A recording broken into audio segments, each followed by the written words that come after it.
For a year, Global's investigative unit has been exposing the concerning treatment of children in Ontario's child welfare system.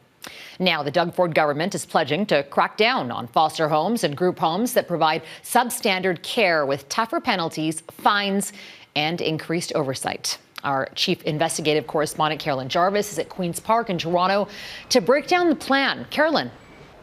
Farah, in black and white, the Ontario government is acknowledging that it continues to hear that kids in its child welfare system are not receiving the care they deserve. So it's proposing new amendments to its child welfare laws and regulations with an aim to fix that.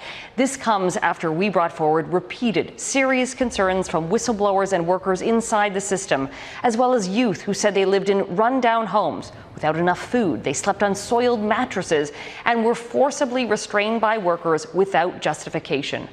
The Ford government's solution is more required visits to kids in care and enhanced powers to provincial inspectors to issue compliance orders and fines. Well, let's talk about those fines then, Carolyn. Do we have any sense of what they'll look like?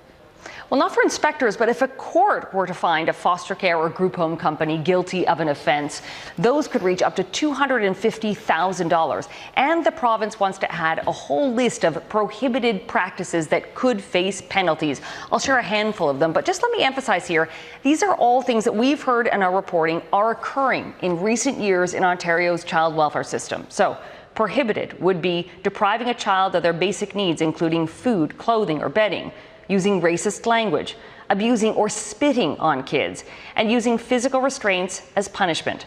What's not included is how the province plans to uncover these offences. I think what these regulations does is put in a bare minimum standard.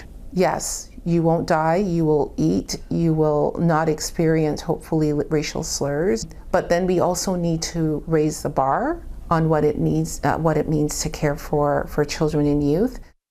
When you outline those requirements, I mean, bare minimum is the right word. Now, you've been in touch over the past 24 hours with several children's aid societies to gauge their reactions to these changes.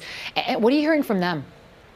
Well, some are applauding the increased oversight, but the resounding chorus is that this doesn't address the root concern, that Ontario families are not getting the support they need to prevent kids from coming into care in the first place. It's perpetuating the use of group homes, and it's going to make some people feel it's okay to keep on using them, when it's not.